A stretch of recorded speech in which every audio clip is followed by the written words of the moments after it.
Hello everyone. आज का हमारा आर्टिकल है इलेक्ट्रोस्टैटिक्स का लेक्चर 2 है, electric field and electric field lines किसे कहते हैं। तो इलेक्ट्रिक फील्ड को पहले समझने से पहले एक क्वेश्चन है कि वो ये है कि अगर दो चार्जेस एक दूसरे से दूर पड़े हैं, फॉर एग्जांपल Q1 चार्ज है, कोई पॉजिटिव चार्ज है, और कोई Q2 चार्ज है, वो भी पॉजिटिव कंसिडर कर लेते हैं। तो Q1 Q2 पे हमने पिछले लेक्चर में पढ़ा था कि Q1 Q2 पे फोर्स लगाएगा और Q2 भी Q1 पे फोर्स लगाएगा और दरम्यान में फ्री स्पेस है। तो फ्री स्पेस है तो क्वेश्चन ये माइंड में आता है कि यहाँ से यहाँ तक या Q1 से Q2 तक फोर्स कौन लेके आ रहा है, मीडिएटर कौन है, फोर्स को कैरी कौन कर रहा है। तो उसका आंसर ये है कि एक चार्ज के गिर्द एक फील्ड होता है, एक रीजन होता है फील्ड, और वो अगर इसके फील्ड में कोई दूसरा चार्ज आएगा तो पहले वाला चार्ज उस चार्ज के ऊपर फोर्स लगाएगा, और अगर ये वाला चार्ज भी उसके ऊपर फोर्स लगाएगा। तो यहाँ से एक फील्ड का कॉन्सेप्ट आता है कि एक चार्ज के गिर्द एक रीजन होता है, जिस रीजन के अंदर कोई दूसरा चार्ज अगर आए तो पहला चार्ज उसके ऊपर फोर्स लगाएगा उस रीजन में आने के लिए। तो उस रीजन को उसका फील्ड कहते हैं। एक सराउंडिंग बनती है एक चार्ज के गिर्द, तो उसे उसका इलेक्ट्रिक फील्ड कहते हैं। तो इलेक्ट्रिक फील्ड को अभी हमने ये कहा कि जितने फोर्स लगाएगा, एक ऐसा रीजन है उसके गिर्द। जस्ट फील्ड की बात की जाए तो वो एक रीजन है जिसके अंदर कोई दूसरा चार्ज आएगा तो वो उसके ऊपर फोर्स लगाएगा। जितनी ज़्यादा फोर्स लगाएगा उतना ज़्यादा फील्ड होगा। तो इलेक्ट्रिक फील्ड की अगर डेफिनेशन लिखी जाए तो ये होगी फोर्स पर यूनिट चार्ज। एक यूनिट चार्ज के ऊपर जितनी फोर्स लगती है वो उसका इलेक्ट्रिक फील्ड कहलाता है। तो electric field is equal to force per unit charge. एक यूनिट चार्ज भी, इसको Q0 कह देते हैं, एक यूनिट चार्ज के ऊपर। इसका ज़रूरी नहीं है कि ये यूनिट चार्ज हो, मतलब ये कोई भी जितना भी चार्ज है, ये अगर कोई 100 कूलम है और ये कोई 2 कूलम चार्ज है तो ये इसके फील्ड में आएगा, तो वो जो फोर्स लगाएगा, और यहाँ पे हम 2 कूलम चार्ज पुट कर देंगे। तो 2 कूलम पुट करने का मतलब ये है कि अगर वो 1 कूलम होता तो इतनी फोर्स लगती। मतलब अब लेट कर लें कि इसके ऊपर जो फोर्स लग रही है, ये इसने इसके ऊपर कोई 50 न्यूटन फोर्स लगाई, फॉर एग्जांपल 50 न्यूटन फोर्स लगाई। तो अब 50 divided by 2 is equal to 25। तो 25 इसका फील्ड है, और 25 फील्ड इस वजह से है कि अगर 1 कूलम चार्ज होता तो उसके ऊपर फोर्स 50 लगती, क्योंकि 2 कूलम चार्ज है तो उसके ऊपर फोर्स 50 लगी है। तो अगर 1 कूलम चार्ज होता तो उसके ऊपर फोर्स 25 लगती। तो इसके अब यूनिट्स की बात कर लेते हैं। ये तो हमारी होगी इलेक्ट्रिक फील्ड की definition, force per unit charge. अगर हम इसके यूनिट्स की बात करें तो इसके यूनिट्स क्या होंगे? तो यूनिट्स इसके न्यूटन, फोर्स के यूनिट्स न्यूटन, और इसके कूलम, तो इसके यूनिट्स बनेंगे न्यूटन पर कूलम। एक और यूनिट्स होते हैं इलेक्ट्रिक फील्ड के, वो होते हैं वोल्ट पर मीटर, जो कि आगे चल के हम इसको डिफ़ाइन करेंगे कि वोल्ट पर मीटर कैसे आते हैं। ये इसके यूनिट्स डिफाइन हो गए। अब इसकी डायरेक्शन, क्योंकि ये एक वेक्टर क्वांटिटी है तो इसकी डायरेक्शन क्या होगी? तो फील्ड की डायरेक्शन वही होगी जो कि फोर्स की डायरेक्शन होगी। जिस डायरेक्शन में फोर्स लगेगी उसी डायरेक्शन में फील्ड होगा, अलोंग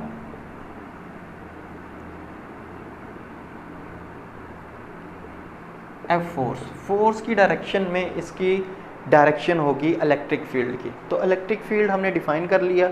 अब हमने फोर्स मालूम की थी पिछले लेक्चर में कूलम्स लॉ से, तो वो फोर्स का रिलेशन अगर हम यहाँ पे पुट करें तो रिलेशन क्या आएगा? तो electric field is equal to force 1/4 pi epsilon naught Q1 and Q2। दो चार्जेस के दरमियान में फोर्स Q1 एंड Q2, और अगर एक चार्ज Q है, फॉर एग्जांपल हमारे पास कोई एक यूनिट चार्ज Q चार्ज है जो कि पॉजिटिव चार्ज है, और इसके गिर्द एक रीजन है जिसके अंदर इसका फील्ड है, तो हम कोई दूसरा चार्ज लेके आ रहे हैं Q0, जिसको हम टेस्ट चार्ज कहेंगे। टेस्ट चार्ज हमेशा पॉजिटिव होगा। ये टेस्ट चार्ज है और हम कन्वेंशन है कि इसको हम पॉजिटिव कंसिडर करते हैं। तो पॉजिटिव चार्ज को अगर हम इसके फील्ड के अंदर लेके आएंगे तो इसके ऊपर फोर्स लगेगी।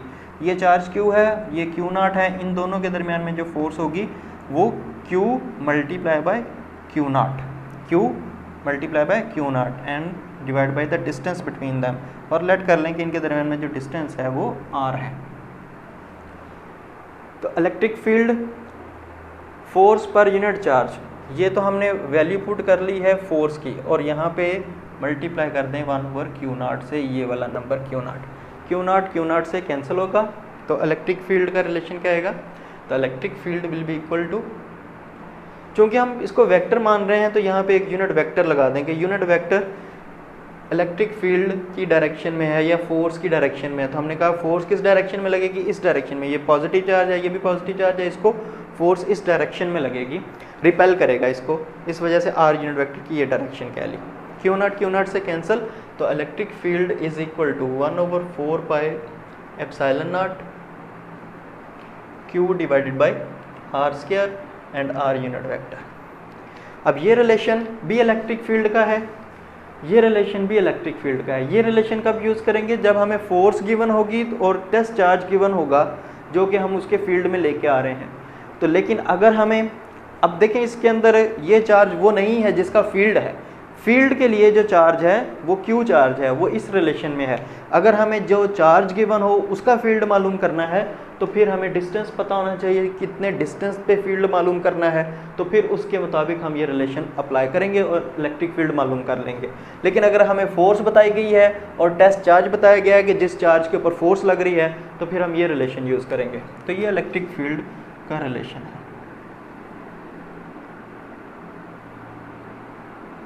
अब हम देखते हैं कि इलेक्ट्रिक फील्ड लाइंस किसे कहते हैं। तो इलेक्ट्रिक फील्ड लाइंस, चूंकि इलेक्ट्रिक फील्ड का मतलब ये है कि एक चार्ज दूसरे चार्ज के ऊपर फोर्स लगाएगा और वो फोर्स की डायरेक्शन, फोर्स और जो इलेक्ट्रिक फील्ड की डायरेक्शन होगी वो फोर्स की डायरेक्शन में होगी, उसके अलोंग होगी। मान लेते हैं कि कोई एक टेस्ट चार्ज है, कोई एक हमारे पास पॉजिटिव चार्ज है, और अगर हम यहाँ पे कोई और टेस्ट चार्ज लेके आते हैं Q0, ये कोई Q चार्ज है, तो हमें पता है टेस्ट चार्ज को हमेशा पॉजिटिव होना है। तो ये वाला चार्ज इस चार्ज के ऊपर जो फोर्स लगाएगा उसकी डायरेक्शन ये होगी, वो इस डायरेक्शन में फोर्स लगाएगा, और फोर्स अगर इस डायरेक्शन में लगाएगा तो इलेक्ट्रिक फील्ड भी इस डायरेक्शन में होगा। तो इलेक्ट्रिक फील्ड की ये जो लाइन बनी है, जो पाथ फॉलो किया है इस पॉजिटिव चार्ज ने, अगर पॉजिटिव चार्ज को यहाँ पे रखेंगे तो वो इस डायरेक्शन में जाएगा, यहाँ पे रखेंगे इस डायरेक्शन में जाएगा, ये एक लाइन बनाता हुआ जाएगा। ये जो पॉजिटिव चार्ज है ये एक लाइन बनाएगा, ये जो लाइन बनाएगा उसको इलेक्ट्रिक फील्ड लाइन कहेंगे। जो पाथ होगा टेस्ट चार्ज का जो पाथ होगा इलेक्ट्रिक फील्ड के अंदर, वो हमारा इलेक्ट्रिक फील्ड लाइन कहलाएगी। अगर हम इसको इस तरफ रखेंगे वो इस डायरेक्शन में रिपेल होगा, इस तरफ रखेंगे इस डायरेक्शन में रिपेल होगा, एंड देन सो ऑन। किसी भी डायरेक्शन में रखें तो वो उसको स्ट्रेट लाइन आउटवर्ड रिपेल करेगा, और वो हमारी इलेक्ट्रिक फील्ड लाइंस कहलाएंगी। तो ये सारी इलेक्ट्रिक फील्ड लाइंस हैं इस चार्ज की जो कि पॉजिटिव चार्ज है, और पॉजिटिव चार्ज की इलेक्ट्रिक फील्ड लाइंस देखें तो आउटवर्ड है। अब मानते हैं कि कोई हमारे पास चार्ज है, नेगेटिव चार्ज है, फॉर एग्जांपल कोई नेगेटिव चार्ज है। अब नेगेटिव चार्ज, हमने टेस्ट चार्ज तो हमेशा पॉजिटिव लाना है, टेस्ट चार्ज पॉजिटिव लाएंगे। अगर ये टेस्ट चार्ज पॉजिटिव हम इसके फील्ड के अंदर लेके आएँ तो क्या होगा? अगर ये पॉजिटिव चार्ज इसके फील्ड में लेके आएंगे तो ये नेगेटिव इस पॉजिटिव को अपनी तरफ अट्रैक्ट करेगा, तो ये चार्ज इस डायरेक्शन में आएगा। अगर ये चार्ज यहाँ पे रखेंगे तो वो इस डायरेक्शन में आएगा, इस तरफ से रखेंगे तो इस तरफ आएगा, and then so on.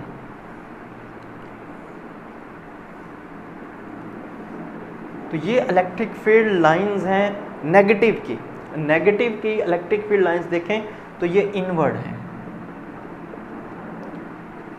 Positive की इलेक्ट्रिक फील्ड लाइंस आउटवर्ड क्यों है? क्योंकि वो पॉजिटिव टेस्ट चार्ज को रिपेल करता है। और इसकी इनवर्ड क्यों है? क्योंकि ये पॉजिटिव टेस्ट चार्ज को अटैक करता है। तो इसकी inward, radially inward and radially outward. तो ये तो हो गया सिंगल हमारे पास चार्ज पॉजिटिव और नेगेटिव। अगर इनके कॉम्बिनेशन हो, कॉम्बिनेशन मीन्स कि अगर ये हमारे पास पॉजिटिव चार्ज है और यहाँ पे भी कोई एक पॉजिटिव चार्ज है, अब ये दो चार्ज पड़े हुए हैं, इनके दरमियान में यहाँ पे किसी भी रीजन में हम कोई टेस्ट चार्ज ला के देखते हैं कि इनके ऊपर फोर्स किस तरफ लगेगी, और जिस डायरेक्शन में फोर्स लगेगी वही हमारा क्या होगा, इलेक्ट्रिक फील्ड की डायरेक्शन होगी। और वो जो पाथ बनाएगा टेस्ट चार्ज वो क्या कहलाएगा, इलेक्ट्रिक फील्ड लाइन कहलाएगा। तो इलेक्ट्रिक फील्ड लाइन देखने के लिए अगर हम देखें तो इस वाले रीजन में पॉजिटिव से इस वाले रीजन में और पॉजिटिव से इस वाले रीजन में almost electric field line same रहेंगे। चेंज आएगा लेकिन वो बहुत कम होगा। तो हम मान लेते हैं कि चेंज बहुत कम है, तो इलेक्ट्रिक फील्ड लाइंस ऐसी होंगी। पॉजिटिव है तो रेडियली, पॉजिटिव की electric field lines radially outward होंगी। मींस अगर टेस्ट चार्ज रखें तो वो टेस्ट चार्ज इस डायरेक्शन में जाएगा, और इसी तरह यहाँ पे भी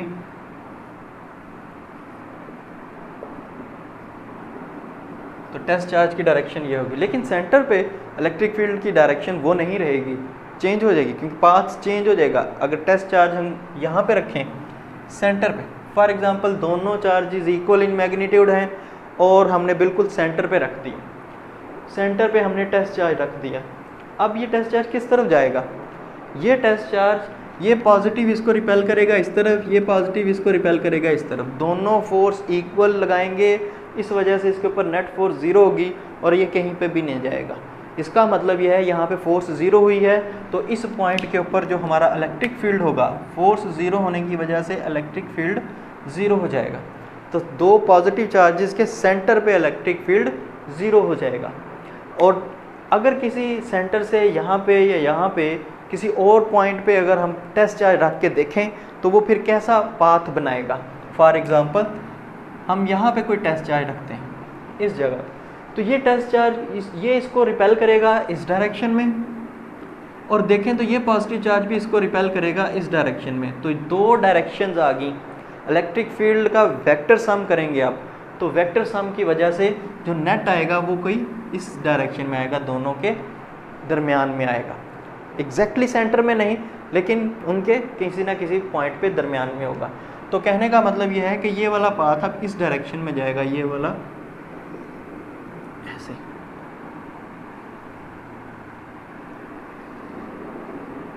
दरमियान में इलेक्ट्रिक फील्ड लाइंस कर्ड हो जाएंगी। दरमियान में इलेक्ट्रिक फील्ड लाइंस कर्ड है, सेंटर पे इलेक्ट्रिक फील्ड ज़ीरो है पॉजिटिव के केस में। और अगर पॉजिटिव नेगेटिव हो जाए, एक पॉजिटिव है और दूसरा इसका इलेक्ट्रिक फील्ड इस तरफ मान लें कि रेडियली आउटवर्ड है और उसमें कोई चेंज नहीं है, अगर चेंज है भी तो बहुत स्मॉल है, और दूसरे वाला हमारे पास जो चार्ज है वो नेगेटिव है, तो उसका इलेक्ट्रिक फील्ड इस डायरेक्शन में, लेकिन ये रेडियली इनवर्ड क्योंकि नेगेटिव चार्ज है। लेकिन दरमियान में क्या होगा, अब सेम वही वाली एग्जांपल कि अगर बिल्कुल सेंटर पे हम टेस्ट चार्ज रखें तो वो किस तरफ जाएगा, सेंटर पे। दोनों की मैग्नीट्यूड इक्वल है और हमने सेंटर पे रखा, तो चार्ज किस तरफ जाएगा, तो ये वाला चार्ज पॉजिटिव इसको रिपेल करेगा इस डायरेक्शन में और ये इसको अट्रैक्ट करेगा इस डायरेक्शन में, तो नेट फोर्स इसी डायरेक्शन में लगेगी, तो नेगेटिव चार्ज की तरफ ये जाएगा। तो इसका मतलब ये है कि इस लाइन में कहीं पे भी रख दें तो इसको जो फोर्स लगेगी वो इसी डायरेक्शन में लगेगी,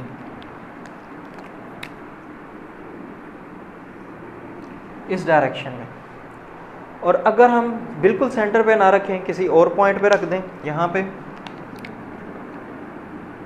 इस पॉइंट पे, तो क्या होगा, ये इसको रिपेल करेगा इस डायरेक्शन में, लेकिन ये वाला चार्ज इसको अट्रैक्ट करेगा इस डायरेक्शन में। दोनों का जो नेट होगा वो कुछ इस डायरेक्शन में आएगा, तो जो नेट इसकी इलेक्ट्रिक फील्ड लाइन बनेगी वो कुछ ऐसी बनेगी, सेम नीचे भी ऐसी।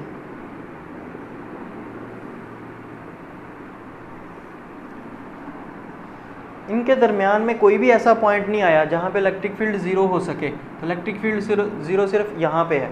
अगर इस केस में इलेक्ट्रिक फील्ड ज़ीरो देखना है तो वो पॉसिबिलिटी है किसी यहाँ पे हो या यहाँ पे हो, लेकिन दोनों के दरमियान में कोई ऐसी लाइन ज्वाइनिंग के ऊपर कोई ऐसा पॉइंट नहीं है जहाँ पे इलेक्ट्रिक फील्ड ज़ीरो हो सके।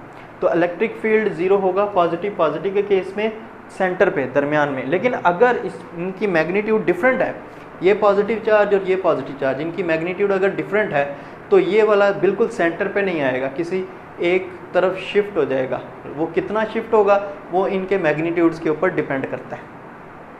तो पॉजिटिव हो गया, पॉजिटिव नेगेटिव हो गया। और अगर लास्ट पे हम देखें कि एक हमारे पास फील्ड, एक शीट है जिसके ऊपर कंडक्टिंग शीट है जिसके ऊपर पॉजिटिव चार्ज किसी तरीके से दिया है और एक के ऊपर नेगेटिव चार्ज है, तो इसके दरमियान में इलेक्ट्रिक फील्ड कैसा होगा? पॉजिटिव से नेगेटिव की तरफ इलेक्ट्रिक फील्ड। आपने अभी यहाँ पे देखा है कि पॉजिटिव से नेगेटिव की तरफ इलेक्ट्रिक फील्ड लाइंस जाती हैं। अकेला पॉजिटिव चार्ज हो तो रेडियली आउटवर्ड है, और अकेला नेगेटिव है तो रेडियली इनवर्ड है। पॉजिटिव नेगेटिव है तो पॉजिटिव से जनरेट होंगी और नेगेटिव की तरफ जाएंगी, तो पॉजिटिव से नेगेटिव की तरफ ये इलेक्ट्रिक फील्ड लाइंस है। और ये इलेक्ट्रिक फील्ड लाइन स्ट्रेट हैं और इनके दरमियान में मान लें कि जो डिस्टेंस है या सेपरेशन है वो सेम है, तो इसका मतलब है कि ये वाला इलेक्ट्रिक फील्ड कहलाएगा यूनिफॉर्म इलेक्ट्रिक फील्ड।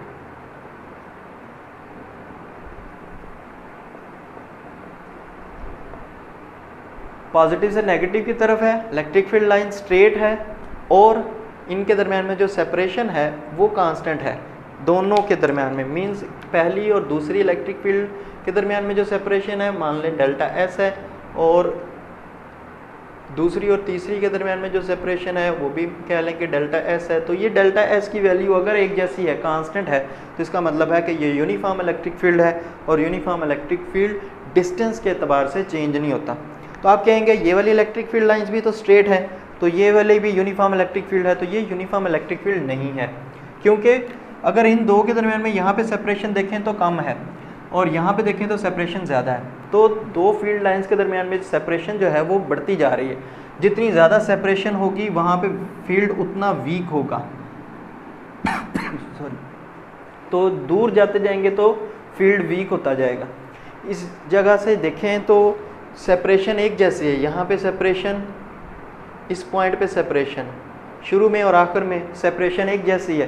तो सेपरेशन अगर एक जैसी है तो फील्ड जो है वो यूनिफॉर्म है, कांस्टेंट है, फील्ड की वैल्यू कांस्टेंट है, डायरेक्शन भी सेम है, तो ये यूनिफॉर्म है।